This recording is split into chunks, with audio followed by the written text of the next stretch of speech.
Bom dia, meus queridos. Professora Aline novamente. Nós vamos começar, a partir dessa postagem, com os componentes curriculares da disciplina de Geografia, tá? Eu vou colocar para vocês aqui na tela, melhor dizendo, a imagem do seu livro, e eu vou pedir para vocês, por gentileza, me acompanhem para a gente poder estar dando prosseguimento nos nossos conteúdos. Então, marca aí no seu caderno, nas suas anotações aí, a partir do capítulo 1, no seu livro, a partir da página 12, nós temos os conteúdos referentes ao segundo bimestre. Professora, está começando o livro tudo de novo? Lembra que eu já falei para vocês, eu vou repetir agora. O livro ele não é uma sequência, tá? A sequência de conteúdos que nós seguimos é de acordo com a regulamentação nacional. Então, não se preocupa, porque aqui da página 12 a gente pode ir lá para a página 200. Não se preocupa com isso. O livro não é uma sequência para nós, tá bom? Aqui nesse capítulo, nós vamos ter uma ideia do que realmente é a chamada espacialidade geográfica, a classificação dos espaços, de acordo com a sua característica. Então, eu vou pedir para vocês, por gentileza, me acompanhem aí no seu livro, a partir da página 12, que é o capítulo 1, onde nós vamos ter os conceitos propriamente ditos de paisagem, espaço e lugar. O que é bom que se entenda, visualizando essas duas imagens aí, na sua página 12, o que é bom que se entenda é que paisagem não precisa ser necessariamente algo bonito. Não, uma paisagem não é somente uma praia, uma cachoeira, uma floresta. São paisagens, isso tudo que eu citei, mas não é só isso, tá? Paisagem, ela tem as suas especificidades. Olha só o que está dizendo aí. No seu dia a dia, você convive com diferentes paisagens. Professora, mas eu não vou numa praia, numa cachoeira todo dia. Lembra que eu acabei de falar? Paisagem não é só isso. A sua casa, a rua que você mora, a escola onde você estuda, em todos os lugares que você passa, todos os ambientes que você passa, você se depara com uma paisagem, de acordo com a classificação que ela possui. Você pode observar paisagens de outros locais, do Brasil, do mundo, quando viagem, ou de imagens de revista, de televisão, de computador, ou até desse livro. Então, na realidade, paisagem, geralmente as pessoas falam, nossa, que paisagem bonita. É o bonito, é uma paisagem. Mas para a geografia, isso não é só. Não se limita até aí. Paisagem, olha só isso aqui, eu vou marcar para vocês verem. Paisagem não é apenas um belo panorama natural. Ela é um conjunto de elementos naturais e culturais que podem ser vistos e percebidos no local. Então, isso daqui, ó, já é algo muito importante para nós estarmos analisando. Deixa eu riscar isso aqui direito para vocês verem. Isso aqui, ó. A paisagem é o conjunto de... Nossa, mas hoje o mouse está brincando comigo. Não sou eu que estou ruim de risco, não, né? É o mouse. Vou deixar no pincel, que parece que ele está melhor. Isso aqui que eu estou marcando é o conceito de paisagem. É o conjunto de elementos naturais e culturais que podem ser vistos e percebidos no local. Só que a paisagem ela tem uma diferenciação. Aqui é visto e percebido. Quando fala percebido, significa que a paisagem ela pode ser sentida também. Você pode sentir o cheiro de uma paisagem, você pode ouvir uma paisagem. Então, a paisagem, no sentido percebido do local, você pode perceber com seus sentidos. Literalmente, olfato, paladar, audição, tato. Então, a paisagem não é somente aquilo que você vê. Você pode não estar vendo uma determinada paisagem, mas você pode sentir o cheiro. Por exemplo, você pode estar num ambiente e sentir um cheiro muito forte, um cheiro bom ou um cheiro ruim. É o cheiro da paisagem, é o cheiro daquele ambiente, daquele local. Você pode ouvir, por exemplo, você pode escutar buzinas de carro, barulho de ambulância, sirenes de carro de polícia. Isso são os barulhos percebidos em uma paisagem. Isso daí seria uma paisagem de uma cidade, né? O centro de uma cidade, o perceber daquele local. Então, o conceito de paisagem ele é muito amplo. Então, ele pode ser tanto visto quanto percebido, tá? Fica claro isso. As paisagens, você percebe nessas duas imagens. Uma, você está vendo aqui um campo com uma serra aqui no fundo, algumas árvores, alguns pés de coco, né? E já aqui na parte de baixo, na outra, você tem uma fotografia de uma cidade. Percebe que tem um mar logo aqui no fundo da imagem? Tem uma área construída, tem outra com prédios, outra área aqui com casas e uma estrada passando. É uma paisagem. As duas, mesmo sendo tão diferentes, elas são paisagens. E é aí que entra a classificação das paisagens. As paisagens elas são classificadas em dois tipos. Paisagens com elementos naturais que compõem a paisagem, que são constituídos da ação da natureza. Então, essa aqui nós vamos chamar de paisagem natural. Aqui, ó. Vou tentar colocar para vocês aqui. Natural. Por favor, não risca seu livro, tá? Isso aqui tudo sai a hora que eu desligar o computador. Mas escrever com o mouse é tão complicado. Natural. Deixa eu tirar esse risquinho aqui. Nós não vamos precisar dele agora. Tá? Essa daqui é uma imagem que retrata uma paisagem natural. Por quê? Porque o que você consegue perceber nela, em maior quantidade, são os elementos construídos pela ação da própria natureza. O que você consegue ver aqui de elementos da própria natureza? Olha só, forma de relevo, que pode ser montanha, serra, planalto, planície. No carro aqui você vai ter uma serra. Pode ser uma hidrografia, algum rio, algum lago, alguma coisa, no caso dessa imagem não tem, mas tem vegetação. Olha que você está conseguindo perceber a vegetação. Então, você identificou dois elementos naturais aqui nessa paisagem. Você consegue perceber aqui as formas de relevo, aqui no fundo tem mais, que é a modificação do terreno, e você consegue perceber aqui elementos vegetais, né? A vegetação em si. O que mais chama a atenção nessa imagem são os elementos naturais. Elemento natural. Você consegue perceber em maior quantidade nessa imagem, então essa é uma paisagem natural, ok? Então, na paisagem natural, predominam os elementos naturais. Você vê em maior quantidade os elementos que a própria ação da natureza construiu, beleza? Já nessa segunda imagem aqui, nós conseguimos perceber um espaço completamente modificado. Construções, estrada, casas, enfim, alterou completamente o que um dia já foi um espaço natural.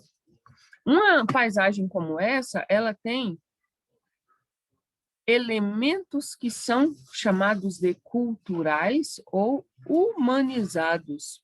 O que são esses elementos?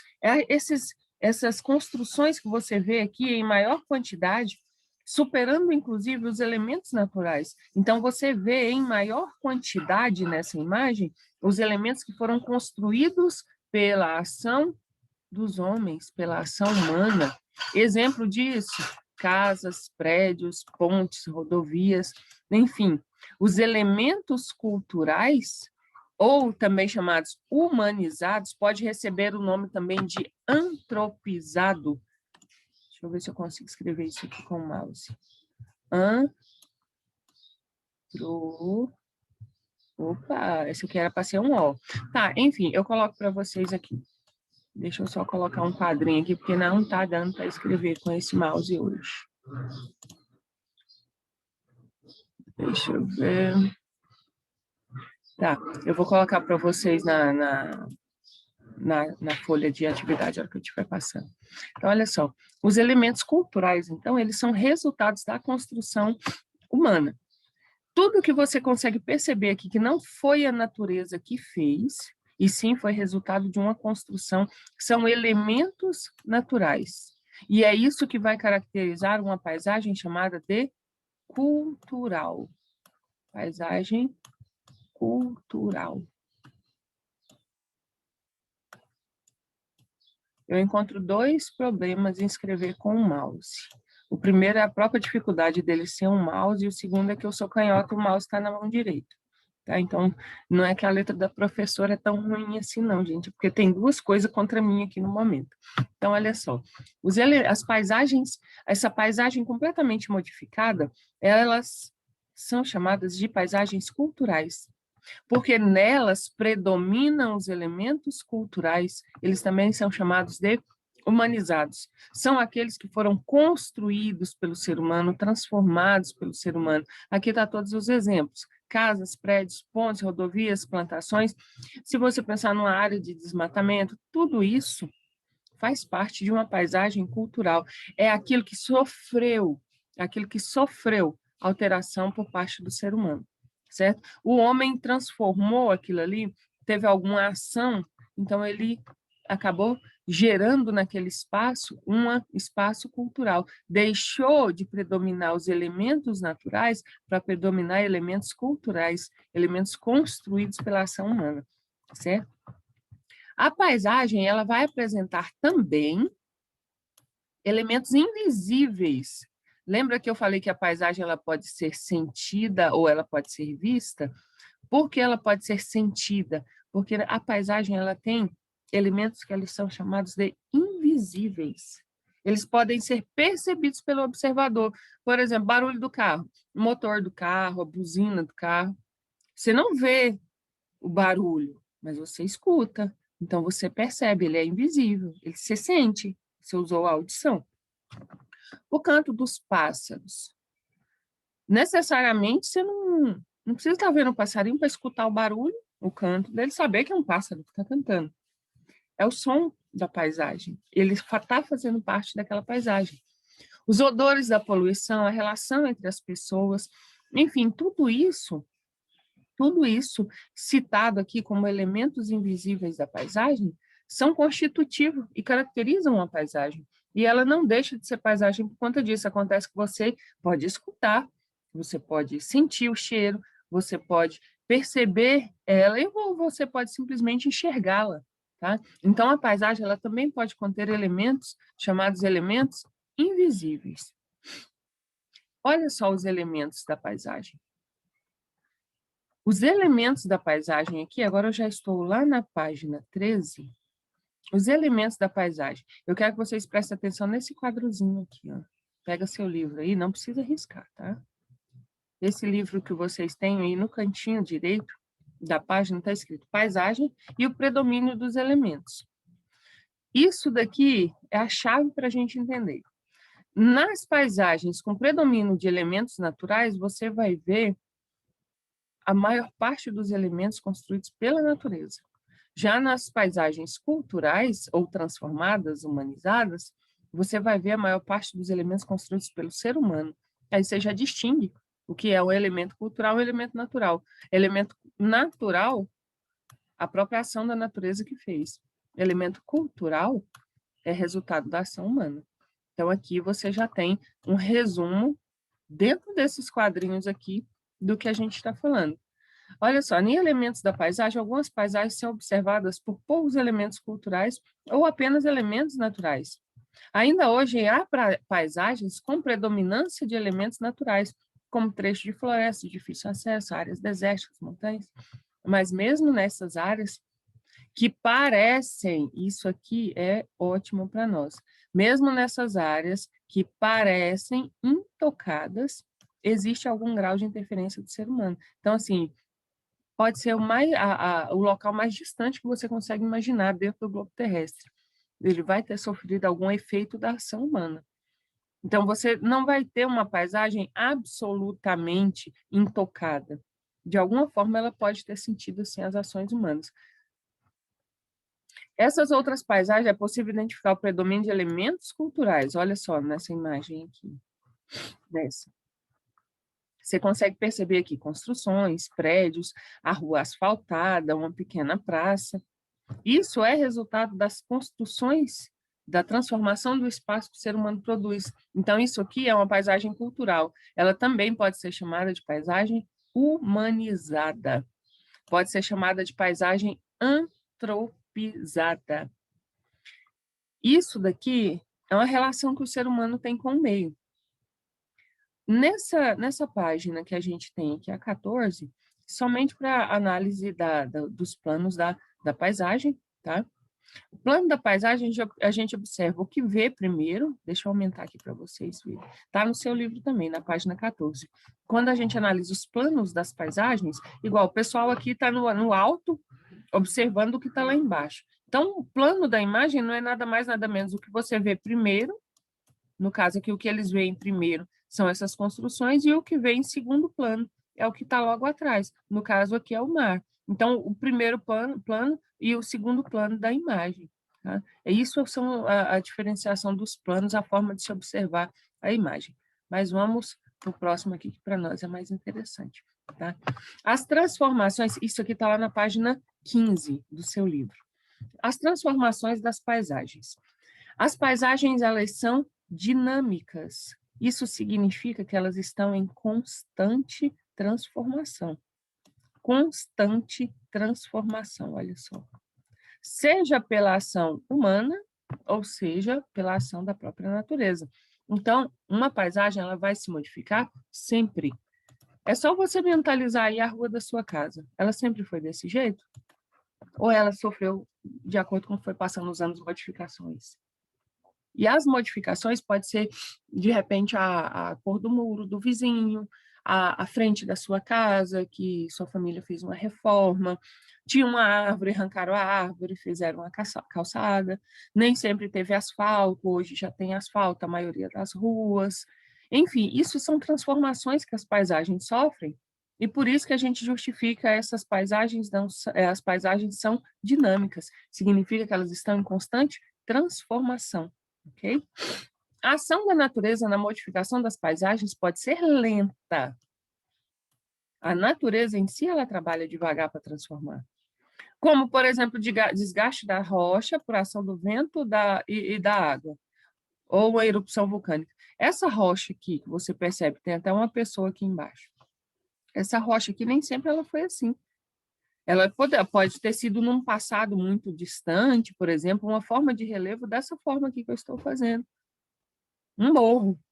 Só porque a ação do vento, da chuva, do sol, da variação de temperatura, vários elementos podem ir de acordo com o que foi passando os milhares e milhares de anos de formação do globo, de existência do globo terrestre, do planeta Terra, desgastou essa rocha. E o que sobrou até agora foi isso. Isso aqui pode vir a desaparecer? Pode. Alguns milhares de anos para poder a natureza continuar exercendo a sua ação aqui, isso aqui pode ser reduzido a zero, certo? Então, assim, por isso que se justifica que a ação da natureza acontece de uma forma lenta ou, aliás, o desgaste, eu circulei a palavra errada. A ação da natureza, ela acontece de uma forma lenta, certo? Porque ela precisa da ação dos seus elementos para poder provocar a transformação da paisagem. Isso aqui é um exemplo. Agora, ela pode acontecer de forma rápida também. Está tudo muito bem, está tudo muito bom no local, e de repente aconteceu uma erupção vulcânica, derramamento de lava de vulcão. Lembra o que é um vulcão? Vou fazer um desenhozinho aqui de um vulcão para vocês. Vou fazer o chão aqui do vulcão. Lembra desse formatozinho? E, de repente, começa a explodir tudo aqui, derrama lava para todo lugar e transforma a paisagem. E isso foi de uma forma rápida. Então, a natureza, em sua maioria, ela pode acontecer as transformações de forma lenta, que é o processo de desgaste natural das rochas, por exemplo, ou ela pode acontecer de uma forma rápida. Já os seres humanos, eles também são agentes transformadores da paisagem. Podem criar no campo, pode ter cultivo, pode asfaltar, pode construir rua, pode derrubar casa, pode construir casa, pode fazer edifício, enfim. O ser humano é o principal agente transformador do espaço. Presta atenção nisso que eu acabei de falar. O ser humano é o principal agente transformador do espaço. E esse espaço que eu estou falando não é o espaço sideral, fora do planeta, nada disso, não. O espaço que eu estou fazendo referência é o chamado espaço geográfico. O espaço geográfico é esse espaço que a gente ocupa, certo? É resultado das construções humanas. Nós vamos falar mais a respeito. Então, o ser humano também transforma as paisagens, pode criar um campo de cultivo, abrir ou asfaltar uma rua, construir, derrubar casas e edifícios. Então, o ser humano é o principal agente transformador do espaço. E essas transformações, elas são resultados do avanço da sociedade, da modificação das técnicas, do crescimento da sociedade, dos vários níveis que a população se encontra em termos de avanço, tá? Então, assim, quanto mais a paisagem é transformada, considera-se uma paisagem mais tecnológica, uma paisagem mais moderna, o grau de impacto naquele meio ambiente, ele é maior. Então, nas paisagens fica registrada a história de vida das sociedades. Como é que fica registrada a história de vida? Você já viu monumentos históricos, museus, igrejas? A maior parte das igrejas tradicionais, até, elas são resultado da história, modo de vida que as sociedades têm. A cidade ela pode ser, no passado, ter sido uma aldeia, uma vila, melhor dizendo, aldeia não é de índio, uma vila, e por conta das características daquele local, ela foi se modernizando. Foi se modernizando ao ponto de se tornar uma cidade extremamente desenvolvida, extremamente evoluída, industrializada, uma quantidade muito grande de pessoas, carros, indústrias, enfim. Ela mudou, ela é dinâmica, e ali naquele local está embutido a história e o modo de vida daquela sociedade, como ele foi evoluindo, como aquela sociedade foi evoluindo com o passar dos tempos, né? A construção que observamos aqui, olha só, nos centros históricos de algumas cidades erguidas em diferentes épocas comprovam os elementos do passado e do presente. Vamos ver. Deixa eu diminuir aqui para caber as duas. Isso aqui é o mesmo lugar. Visão panorâmica da Avenida Ana Costa, em Santos, no estado de São Paulo. Essa imagem aqui é diferente dessa imagem aqui. Nessa primeira aqui, é nos anos de 1940.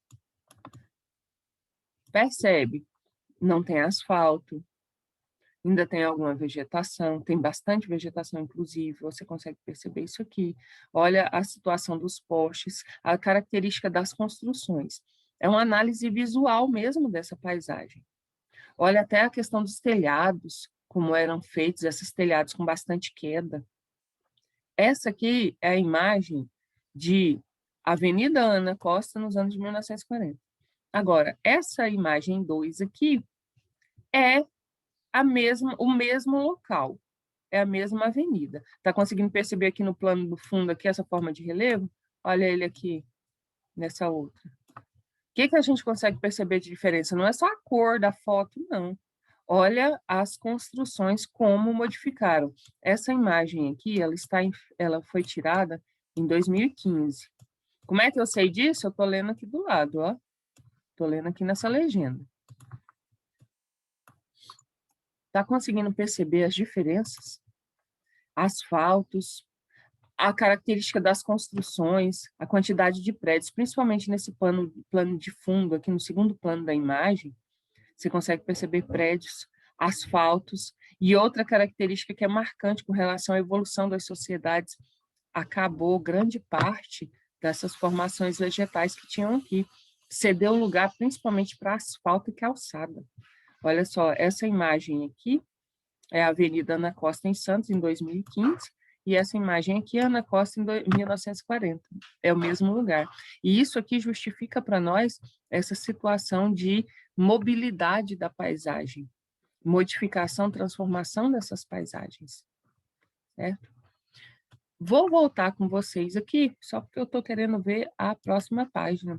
Essa página aqui, a 16, nós vamos ver o que é justificado nessas duas imagens aqui do transformação do espaço, os impactos que os seres humanos são capazes de provocar nas paisagens.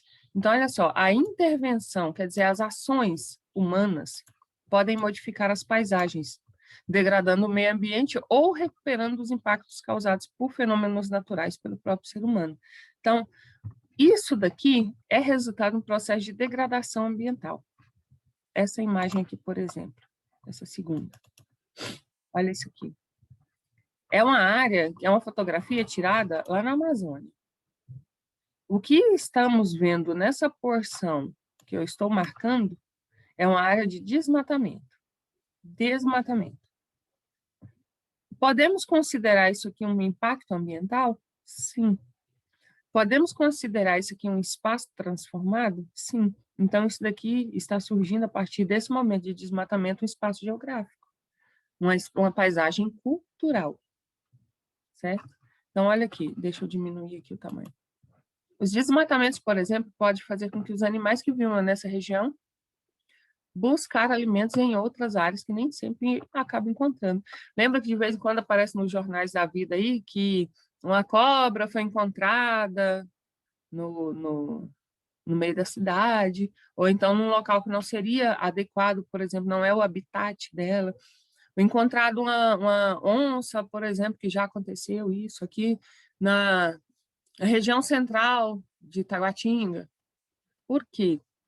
Além de estar próximo do habitat natural dela, as ações, os impactos provocados naquele ambiente ali, fizeram com que ela tivesse a necessidade de buscar principalmente comida em outros locais.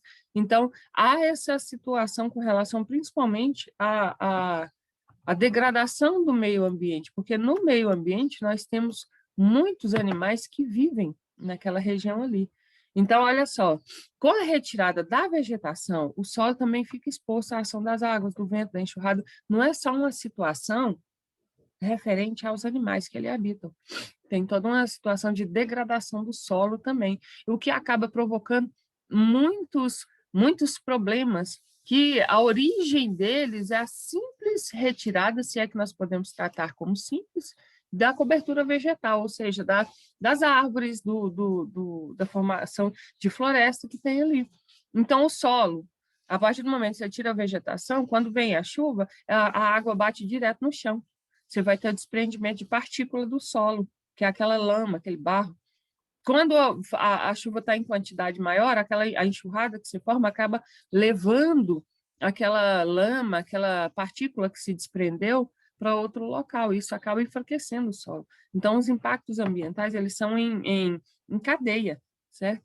Então, geralmente, isso daí acontece para realizar atividades agrícolas, a exploração do solo. Então, acaba acontecendo um processo que se chama degradação do solo. E isso, querendo ou não, é a transformação da paisagem, é a dinamização das paisagens, só porque geralmente se abre essas áreas em floresta, em vegetação nativa, para atividades agrícolas. O ser humano ele tem que plantar para sobreviver.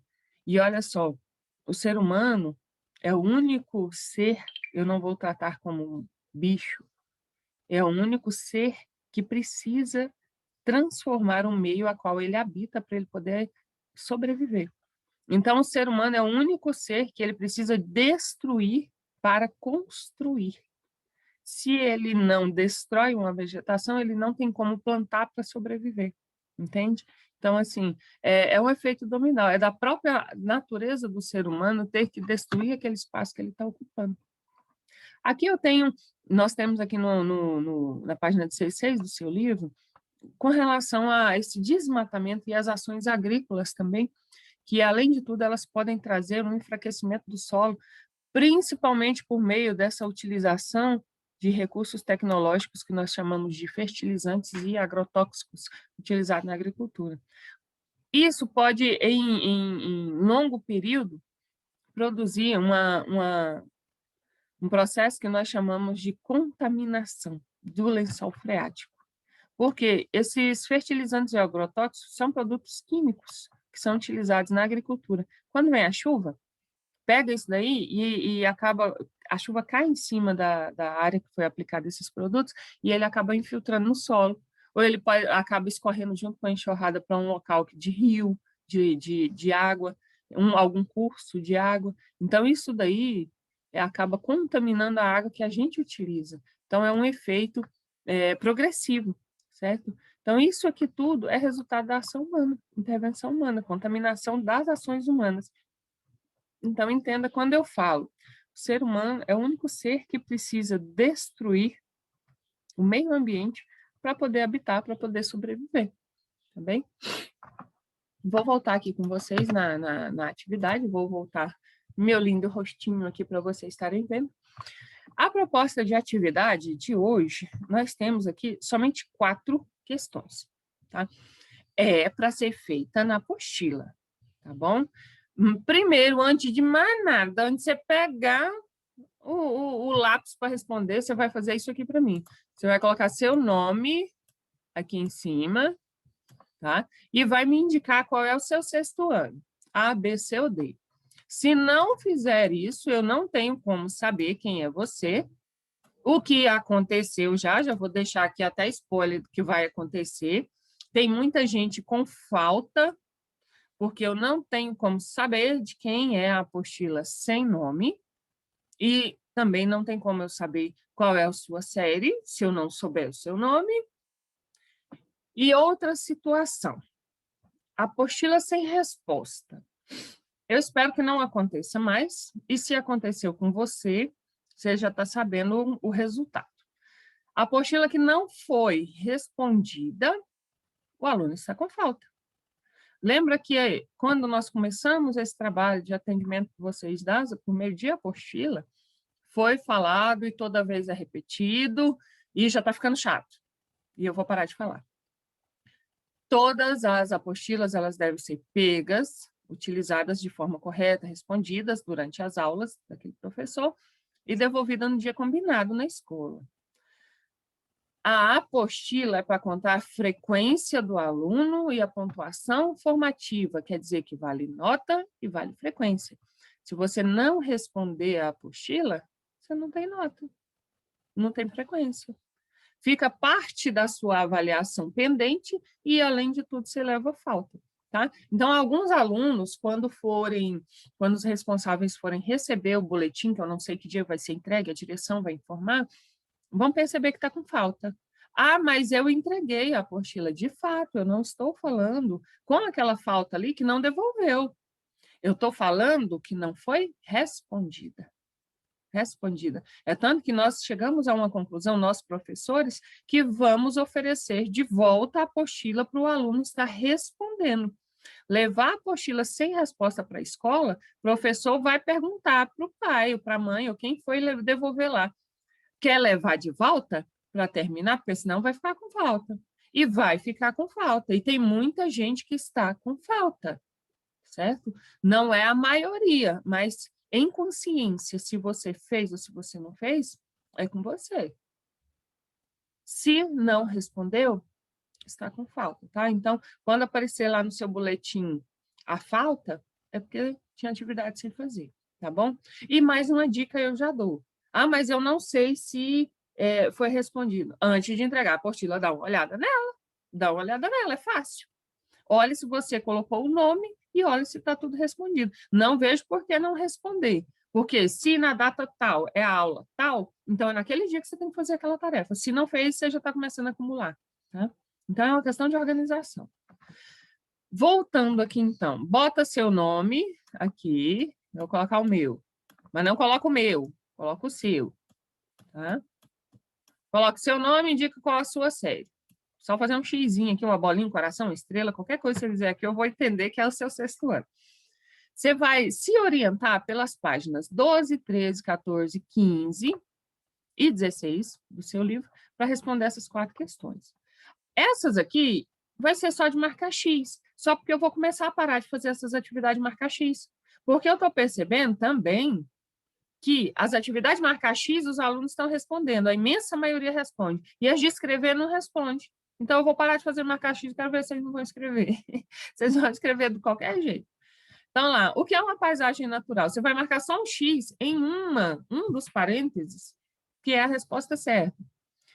Paisagem natural são paisagens com elementos da natureza que não se modificam? São lixos jogados na rua ou são quadros pintados? 2. O que é uma paisagem cultural ou também antrópica? Olha aqui a palavra que eu estava querendo escrever para vocês, ó. Antrópica. Pode ser chamada de humanizada também. São gravuras de revista e jornal? São animais, plantas e árvores ou são expressões das atividades humanas? Terceira questão. A paisagem que predomina os aspectos originais da natureza, como vegetação, relevo, hidrografia, é chamada de paisagem natural. Assinale a alternativa que contém apenas paisagens naturais, quer dizer, a ação da própria natureza, foi a natureza quem fez. Você só vai marcar um X aqui. Floresta, conjunto de montanha, avenida, rodovia, edifício, represa, geleira, floresta, conjunto de montanhas, hidrelétrica, cidade, lago. Só marcar um X na que está indo de encontro com a nossa pergunta ali. Questão 4. Com base nos conceitos de paisagem natural, vou comentar isso aqui. Com base nos conceitos de paisagem natural e paisagem humanizada, também chamada de antropizada, classifique as colunas de acordo com a paisagem. Nessas letras A, B, C e D aqui, aonde for paisagem natural, você vai colocar N. Pode ser aqui na frente, pode ser aqui no final. Onde for paisagem humanizada, você vai colocar H. Pode ser no final, pode ser no começo. Não tem problema. Você vai classificar elas de acordo com a característica. É aquela que é composta por diversos elementos físicos, como solo, rios, relevo, e etc. Solo, rio, relevo é a ação da própria natureza. Então, ela é o quê? Paisagem natural ou humanizada? Você vai colocar N ou H para responder? Coloca aqui na frente ou coloca aqui no comecinho. N ou H. Classifica ela. Não é os dois, é um só. Um dos dois você vai pôr. É caracterizada por extensas áreas de pastagens e plantações, casas longe uma da outra. É paisagem humanizada ou é paisagem natural? Coloca aqui para mim, N ou H. Você vai colocar um dos dois. Delimita-se pela grande metrópole, quer dizer, uma cidade grande, de concreto, asfalto, com ruas pavimentadas. É uma paisagem natural ou é uma paisagem humanizada? É N ou é H? Letra D. Tem sua estrutura adaptada às necessidades do homem, da produção e da sobrevivência. Paisagem natural ou paisagem humanizada? Vamos pensar com relação a isso daí, né?